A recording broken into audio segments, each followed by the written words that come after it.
Hello friends and fellow travelers. Okay, so we are in the last days of this year, this momentous year, and we're getting into an ever more momentous year of 2022. And in this video I want to show you the chart of January the 1st and compare it with the 2 years prior to give you an understanding of what this chart entails. It is a collective agreement that January the 1st is the beginning of a new year, and that's where we are starting here with our idea that this is setting a powerful marker into the space-time continuum. And again, we're looking at the Greenwich chart now. Something particular about January the 1st at 00 hour, wherever you will be in whichever time zone, you will have similar ascendants and midheaven, similar house cusps. Naturally, they will depend a little bit because we are working with zone time and not with local mean time. But what I want to emphasize is that pretty much all New Year's chart for whichever location you are have a Libra rising, which I guess has something to do with that natural balance, that this is a good moment to begin.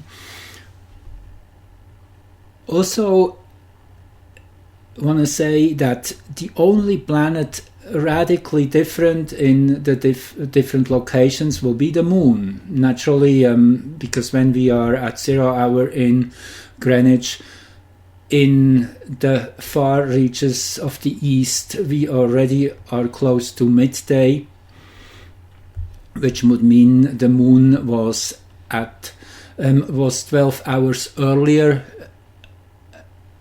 12 hours earlier, the moon was a few degrees ahead of its median position for Greenwich, for the 0 meridian. And naturally, if you then go to the other end, for example Hawaii, which is pretty much at the end of the western hemisphere, there the moon would be more about 6 degrees ahead of this median position. What stands out, however, is this Mars-Moon conjunction this year, and we are getting deeper into this, particularly mentioning that there will be a Mars occultation. And the interesting part about that is that this Mars occultation will be visible from Australia in the very early morning hours of January the 1st, kind of giving a great omen of where the action will start. And it totally matches what Oracle Girl said just in her last message of the month about healing the planet, purifying the planet, I guess it was called. That Australia will be at the leading edge of population standing up against the tyrannical governments and doing that first big step, which then will empower and motivate people in other countries too. But seemingly Australia will be at the leading edge. They have been suffering that strongly, and still this is not yet at the full breaking point, but we are approaching it fast. And that Mars occultation is a great omen in that sense. But before we get to that, let me just roll back a little bit. I want to show you the power of this chart in general, of this January 1st chart for, let's go back 2 years to start, because 2 years ago, I mean, it's obvious now, and looking back into recent history, that was a big turning point, the start of the year 2020. So let's see what the main signature was then. and how that manifested in the world. Excuse me. So, two things stand out immediately about this chart. First is that big stellium in Capricorn here, and then that Moon-Neptune conjunction here in this bigger stellium in the 6th house. The Moon always is the first to look at. The Moon is kind of the funnel or the lens through which we perceive the whole universe. It's our main reference point in space. Earth's own planet, Earth's own satellite. So the Moon, together with Neptune, this already made me very suspicious when I first saw this chart, that this would be a weird year. At best, a year of spiritual alignment and higher knowledge streaming in, but at worst, a year of deception and deceit and illusions and false narratives and whatever you want to call it, all that included. And I guess 2020 was the year which pretty much was of all of that. Interesting, the 6th house placement. 6th house is about health, well-being, and the social structure of helping and working together with each other. And this stellium was not really giving great prospect in that field of experience. This actually is really the signature of the whole virus scare, I would call it, the virus scare. We got really scared. Humanity got pushed into the corner to be ruled by fear about your health and whatnot. All really well expressed in this stellium in sensitive and impressive Pisces. Neptune in its own sign. The black moon here in the last degrees of Pisces in the segment of hexagram 36, particularly a dark spot in the zodiac of going to the roots of darkness and difficulties. Interesting is Chiron here already in the first sign, Aries, and that's kind of the saving grace of this whole stellium here. We were pushed head on into looking into ourselves. I guess that's what Aries and Chiron are expressing as they come together in their energies. Aries pushing us to re-examine ourselves, because that's where all starts. And we are in this 7-year segment between roughly 2019, it started into 2026 with or even a bit longer, with Chiron in Aries telling us very clearly, by whatever experiences we are given by life, that it's about ourselves. When we change, everything will change around ourselves. And I guess the year 2020 was a great first experience in that direction. Also, it was that streamlining of all individual timelines into one shared important timeline of collective experience. And that was the beginning of a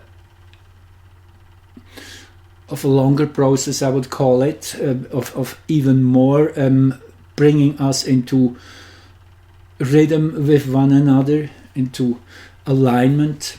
And as the year 2022 will have the number 6 as its main frequency, which is all about rhythm, it is that energy of coming in sync with one another, in synchronicity with the greater universe, in rhythm, in alignment, in the same heartbeat.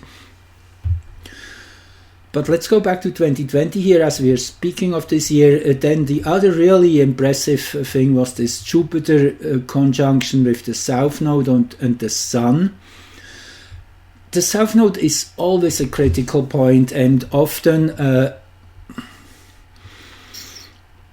place where established powers are not wanting to let go. Speaking of Jupiter as being one huge planet, a social planet, about power and the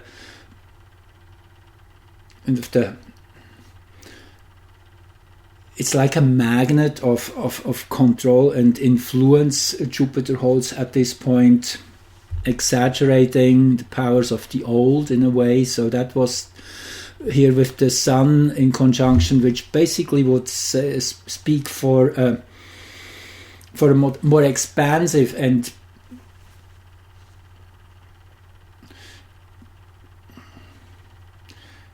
empowering experience. However, the problem here was also with Jupiter is not well placed in Capricorn.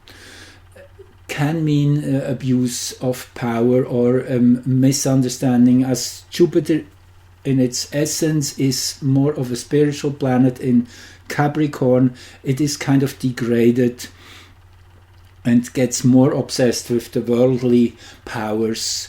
So this was kind of a dangerous omen. I didn't really see it coming in such ways. Naturally, nobody did. But in retrospect, yes, this whole aggregation of planets, then also the Saturn-Pluto conjunction was looming there. That was just 10 days before it was exact. So Saturn and Pluto naturally had a very, very strong imprint in the year 2020. That initial crisis we were pushed into, which was the first open episode of that spiritual war. It came really into the full open and involved everyone. We're still dealing with the aftermath of it, naturally. Then interesting also was here this Mars opposition with Hygeia. Hygeia in Taurus, in late Taurus here, with Sedna, which also was, speaking of ill health, Sedna resonates on a similar frequency to Saturn. Sedna is that long-range orbiter which goes out into the deep space, has about an 11,000 years orbit, very special in that sense. Sedna related to trauma, abuse, and secrets, all the alien and unknown and secretive worlds. This opposition here to Hygeia, which is all about health, and Sedna, which is, as I say, overall this combination was indicating some sort of a health crisis.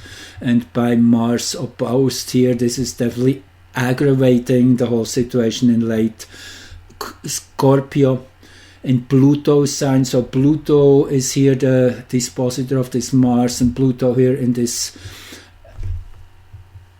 oppressive kind of closing in energy of that Saturn conjunction, meeting of two planets when they are still approaching each other, closing in on each other, applying, as we say in astrology, is always the most difficult form of a conjunction, particularly with its difficult energies. It's kind of that sense of short before hitting the wall, where the kind of the the compression, that's the word I'm using, looking for. I'm losing my language, sorry. Anyway, so let's move on. I mean, I could say more about that chart, but that's long past. I just wanted to give you the context, and then we go into year 2021. That's now pretty much a year ago. And again, naturally, we have the sun here at 10 degrees Capricorn, more or less. Every year is a little different, the exact minute, because of the leap years, naturally. That is kind of wiggling around that 10 degree mark. So, and again, naturally, we have the Libra rising. This time we have the moon in early Leo. I mean, that is past now. We are just at the tail end of this year, but let's have a little reflection what this was predicting and how well that panned out or not. So the moon here in Leo, this by itself is definitely a more outspoken, loud moon demanding attention. And I guess that's what we have seen more and more. It's been the growing movement of people starting to take their power back. So this was kind of the beginning, and the opposition to Saturn and Jupiter is interesting. Jupiter and Saturn, you will remember, that was in just around winter solstice 2020, when these two planets met in 0 degrees Aquarius, initiating a longer period, a longer episode, about a 20-year episode, till they will next meet. So that's one of those big socio-economic cycles which was initiated pretty much at the beginning of that year 2021, and this is reinforced here with that moon. So the moon is opposing Saturn and applying to a Jupiter opposition, very, very exact. That is 246 versus 244, so only a little bit more, and that would be dead on exact. So this in itself, yes, speaks for what we have seen naturally, a very loud year, and lots of that Aquarian energy was being exposed and released on all levels. The technocracy and the transhumanism agenda, all that is included in this, but also the more higher frequency Aquarius energies of coming together as a humanity and finding the common grounds and such. Interesting also in this chart was that Black Moon Uranus conjunction, which naturally is very important in that context, because Uranus is the ruler of Aquarius, so it is the dispositor. Its placement in the chart, which is up here in Taurus with the Black Moon, will indicate how these planets are expressing themselves. And this was not really very promising, as the Black Moon is the shadow, is the dark side. So we were primarily experiencing the darker aspects of this Aquarian energy for the last 12 months. That's what it said. I have been hesitant, to be honest, to really point that out. We were very hopeful at the beginning of last year. You might remember it was that whole transition period of, we were hoping it would be more along the line of what we wanted and not being pushed into the opposite end of the pool, which actually is what happened in the bigger picture.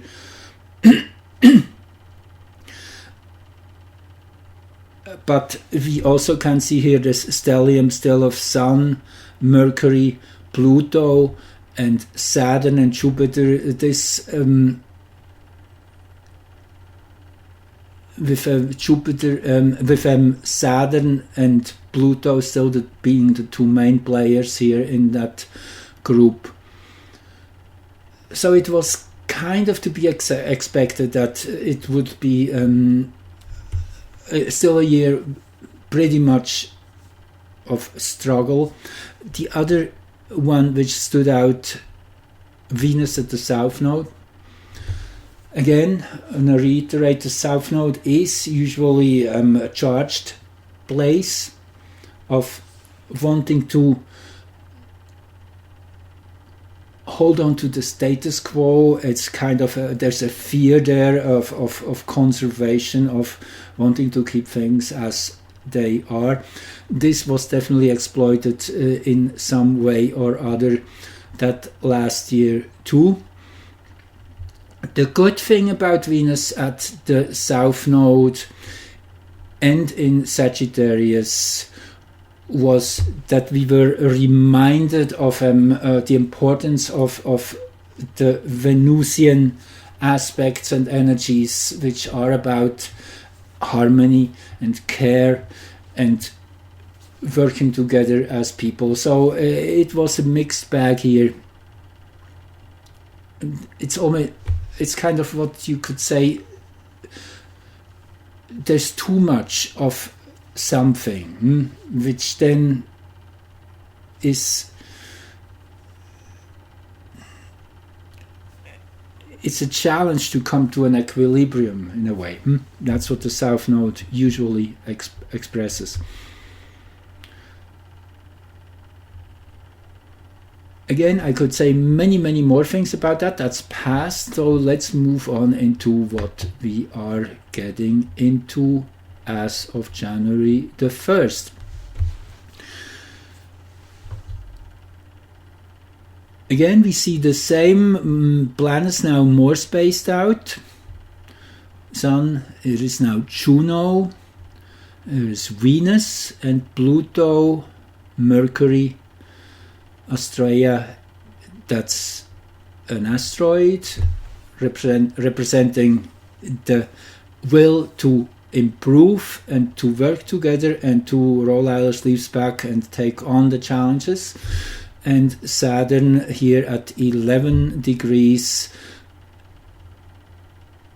and Jupiter in early Pisces here at the leading edge of this group. But then we also have to include Neptune naturally with Pallas. Both these planets are ruling Pisces, so this will be a main theme of the year 2021, will be extremes on both sides. I guess we could call it that. It's easy again to fall prey to exaggerations and false hopes. That's important to keep our feet on the grounds of reality, of facts, and that we do not get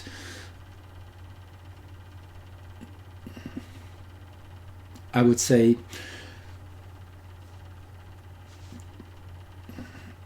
wanting to believe something which is not yet the case. A kind of strategies of prevention will be there of getting us into our power. So it is important to not fall prey for false hopes and promises.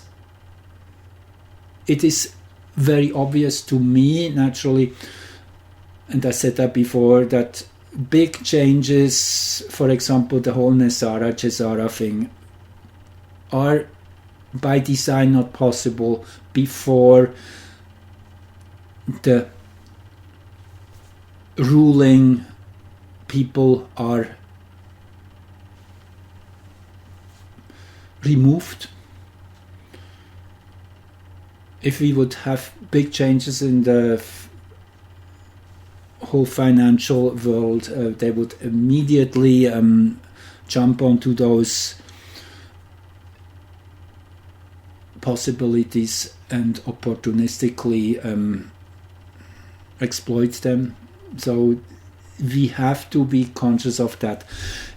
This year, the interesting thing is here that Chiron is now pretty much exactly at the 7th house cusp. It had been approaching and rotating around that degree, as you have seen here. If you quickly go back here to the year prior. No, I'm going the wrong way. This was here 2021 and 2020. So Chiron now exactly at the 7th house cusp. This is really throwing us the challenge right in front of our feet, squaring the sun, squaring Earth. It's a situation where we cannot really escape anymore. We have to confront what is coming our way, and yes, we are greatly helped by this courage which is in this stellium here. This is a powerful degree also because of comet Leonard's contribution. That's the degree it was closest to Earth at 16 degrees and 32 minutes of Sagittarius. Here is the great attractor, which is the confluence point of all the local galaxies in our local cluster, meaning hundreds of galaxies are converging towards that point in the zodiac. A powerful point, and here is the moon and Mars, and they're separating here in the Greenwich chart, which is the one for the 0 meridian, 000 west.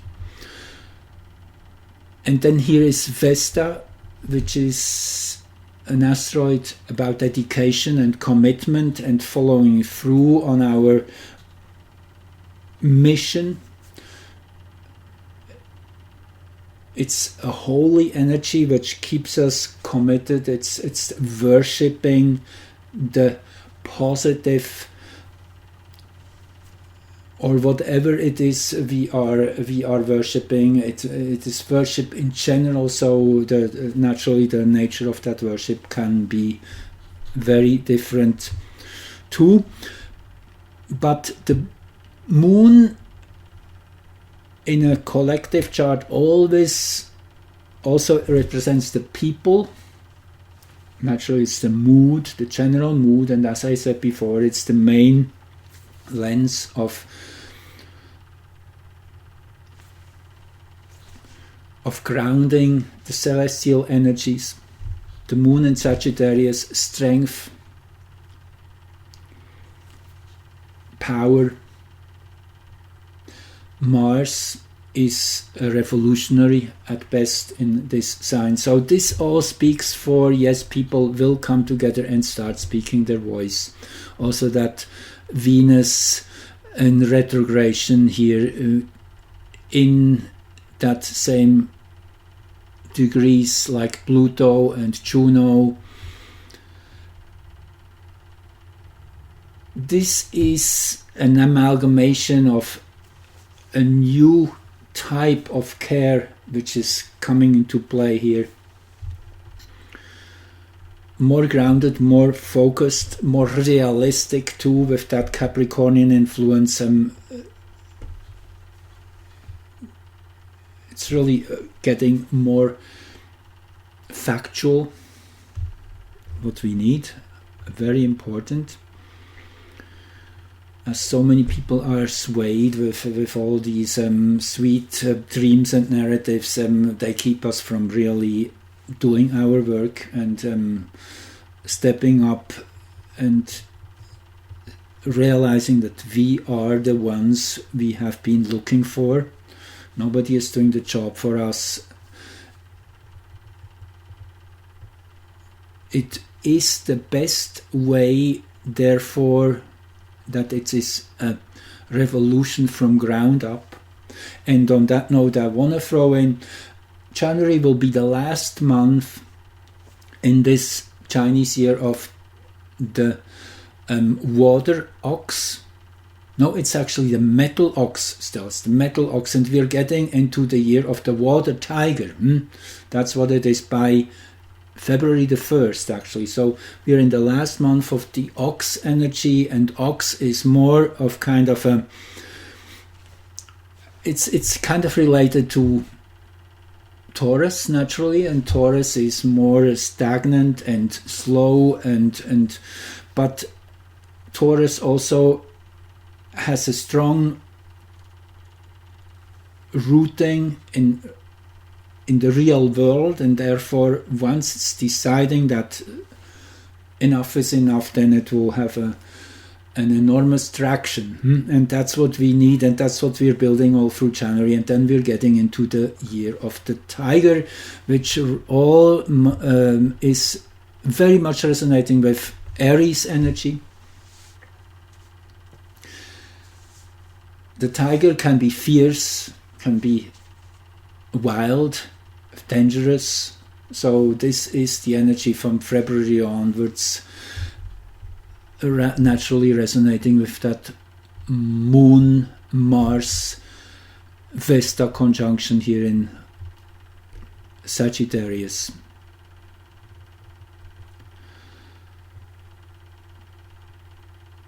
The beautiful thing is here this Jupiter, as much as it is the dangerous thing, it is both. It's kind of really a double-sided thing.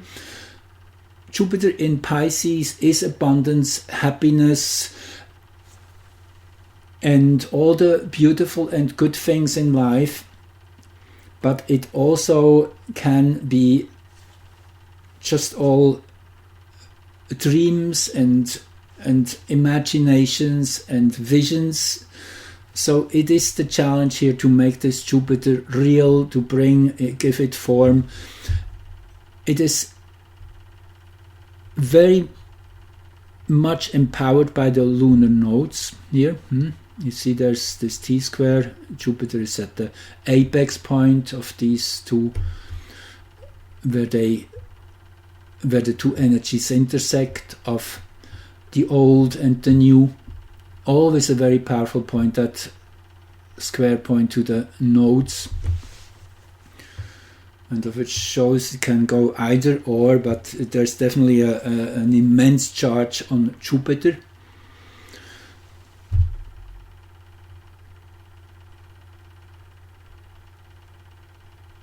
There is the part of fortune here, collectively,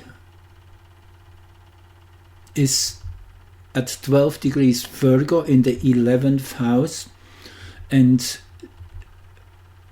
the part of fortune is a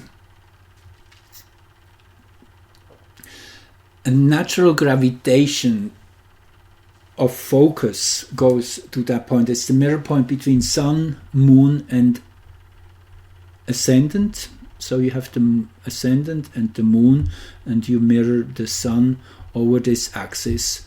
So this is part of fortune, which is opposing Nessus and Okiroe,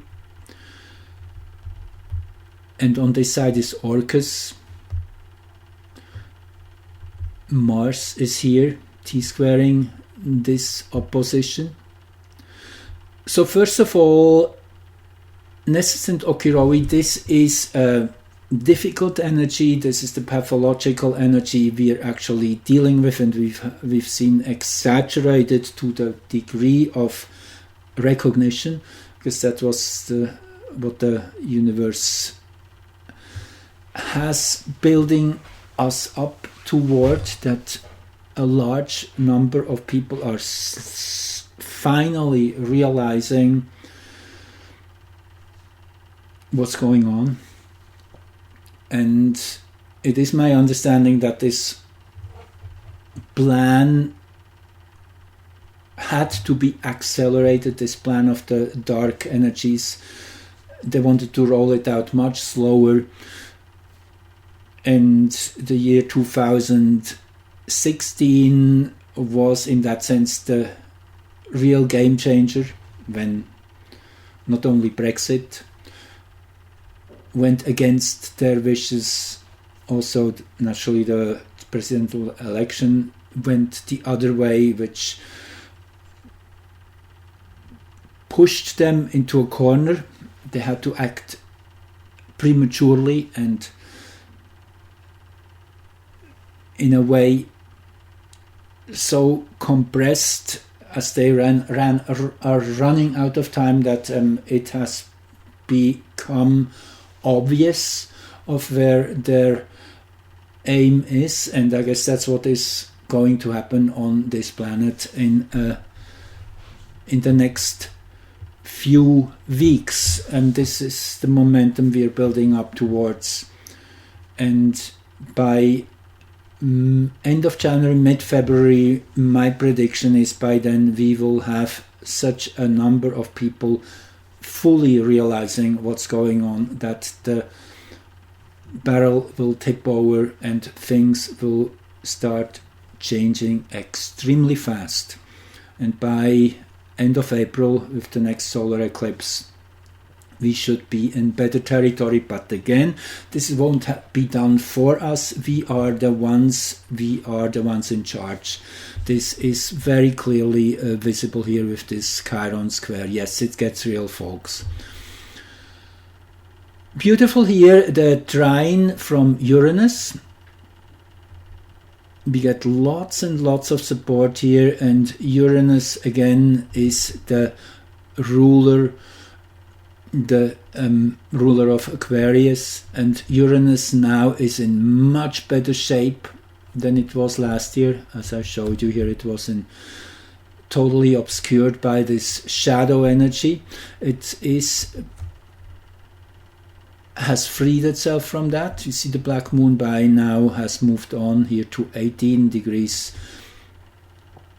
Gemini. The black moon is the place where the moon is farthest away from Earth, and that point moves very slowly over time. It has a 9-year orbit. Every 9 years it comes back to the same place. So this is a super powerful point in space where the moon is farthest away.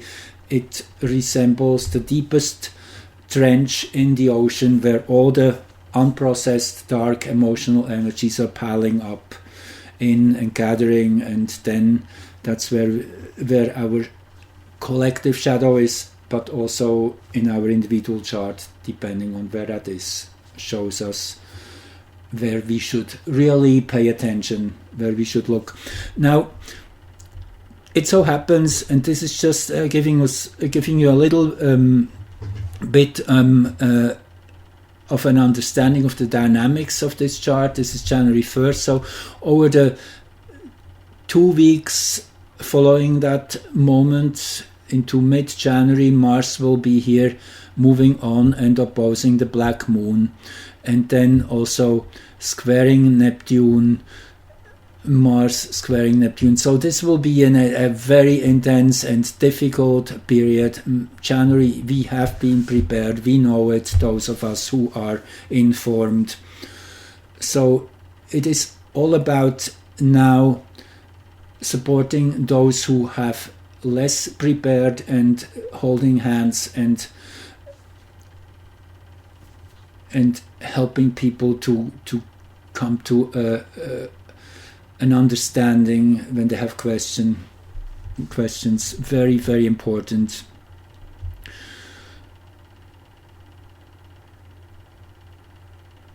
So yes, this is in a nutshell the year 2022 as seen in astrology here. Just maybe want to say one more thing about Orcus. Orcus is similar energy to Pluto. It's kind of its female counterpart, if you want. It's about transformation, transfiguration at best.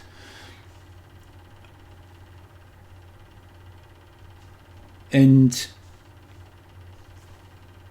Orcus is in opposition to Nessus here, has been for a while.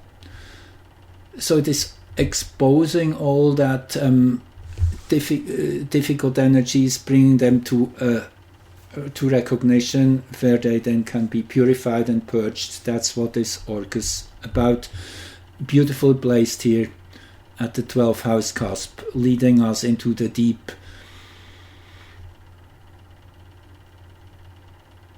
So I will leave it at this for this video, just again to keep it on the short side and to more than one.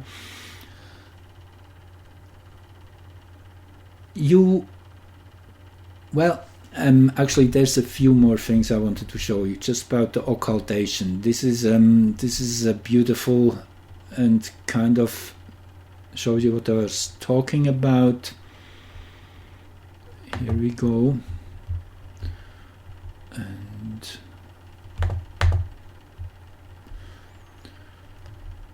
so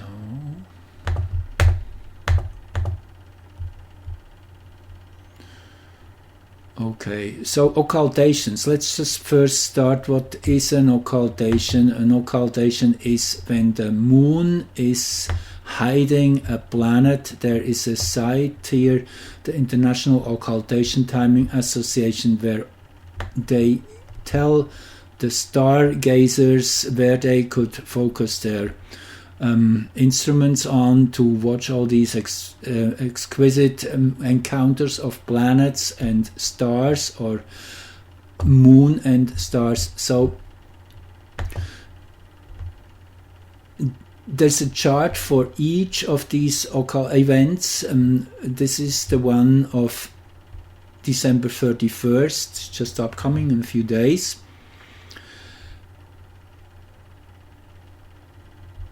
So it is when a planet, this time naturally Mars, is disappearing for some time behind the moon, and as the moon is relatively small and close to Earth, all these events are localized in particular areas, like the path of a solar eclipse, very similar to that. And the moon is above the horizon here from this place to this place over the course of that event. So it shows that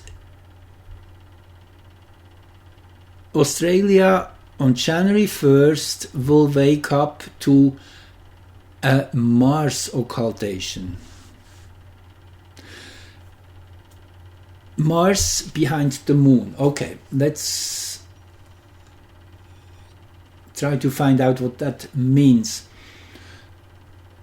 And you can look at it from two angles. On one side, it means that Mars is hidden behind the moon, is kind of taken out of sight, is kind of almost immobilized or limited in its expression.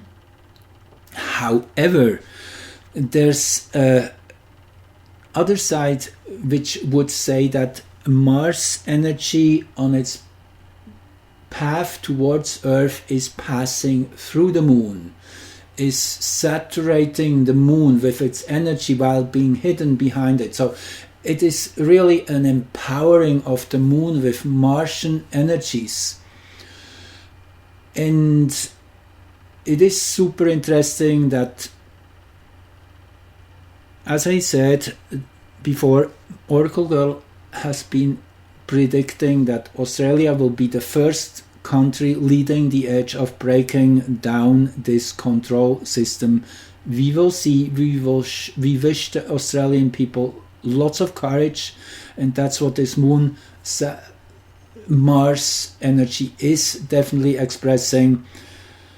Courage to stand up and express ourselves, to be outspoken.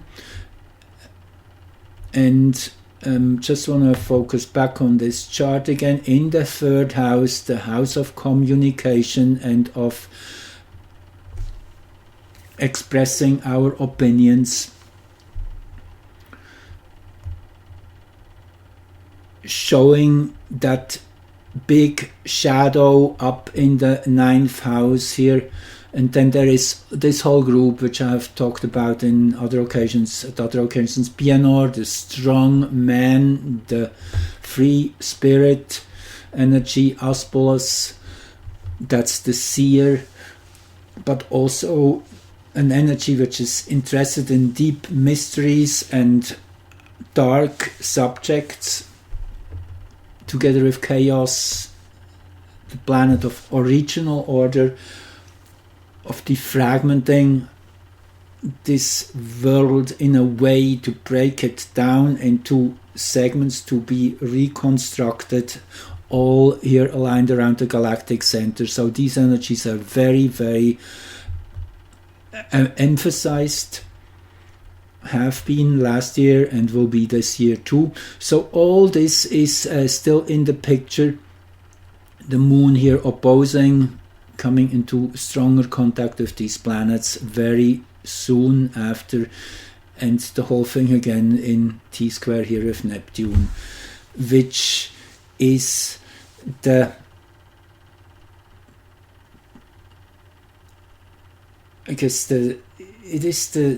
challenge to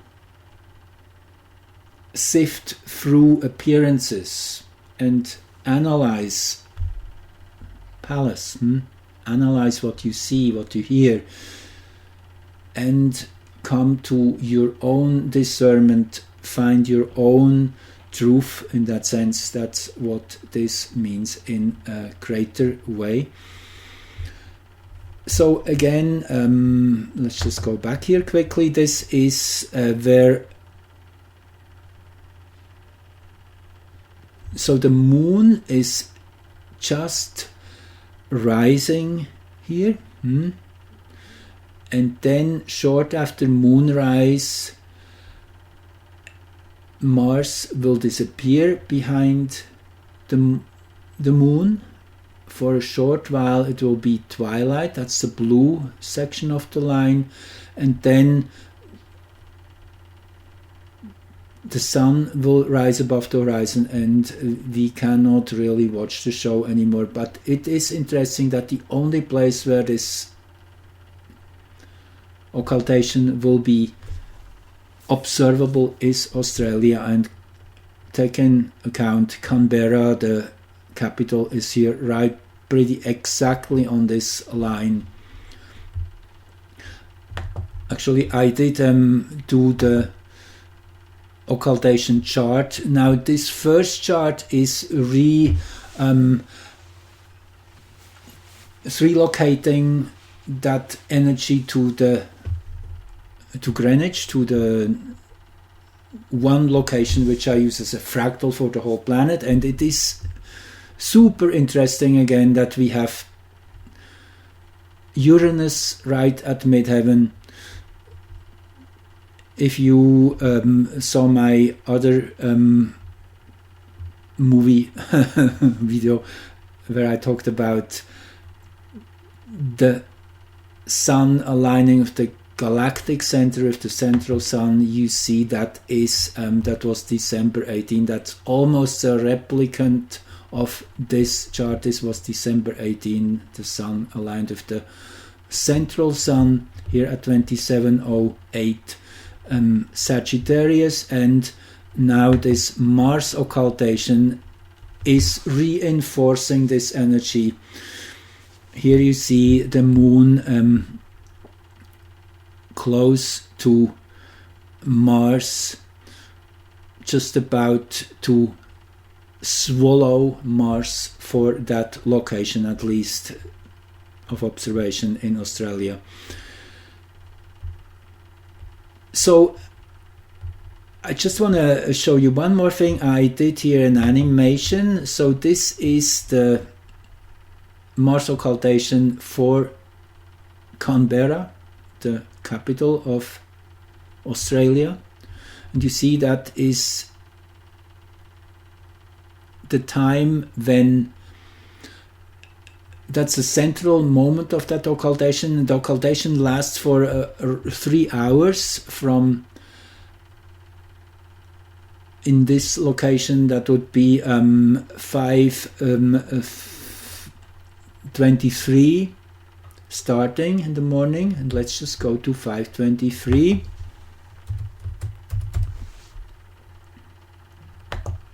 So you see that's when the sun is still under the horizon, so it's just in the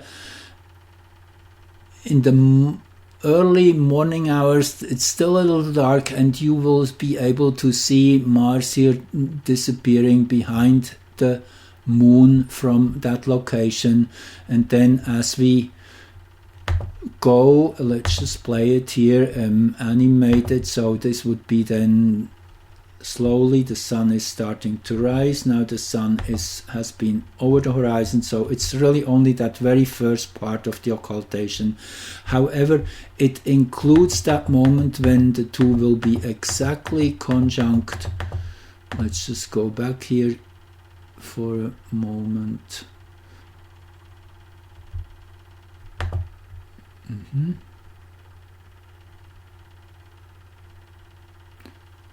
No, the conjunction is coming here. See, so it's still in that mode of closing in on Mars.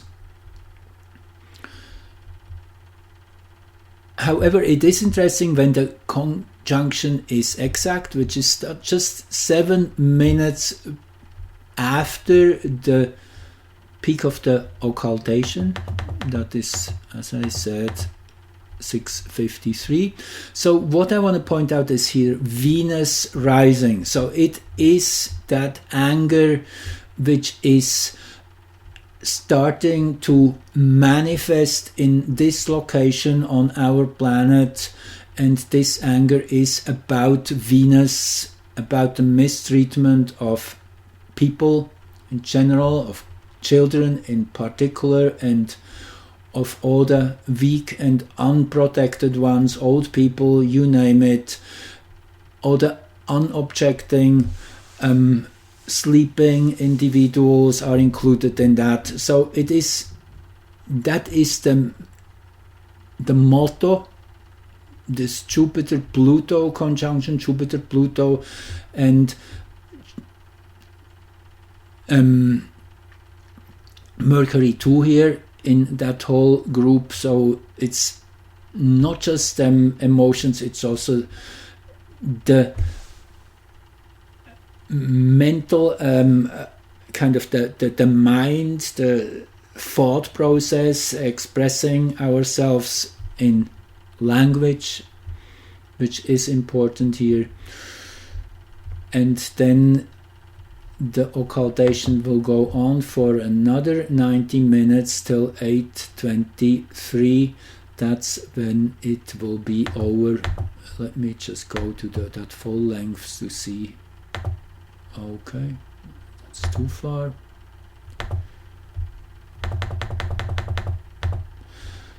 So you see that is when Mars will be exiting on the other end of Mars. So this is super exciting, and that this all kind of comes together with the global frequency of Uranus here at the 10th house cusp, again in that beautiful trine with the sun, inspiring action in the dwad of so the sun is in the dwad of Taurus between 10 and 12:30, and midheaven, and Uranus is in the dwad of Virgo here. That's again 10 to 12:30 here. So lots of earth energy, grounding, bringing that higher intention down to earth. Okay, I leave it at that. Thanks again for joining in and listening, and talk to you soon again. Okay.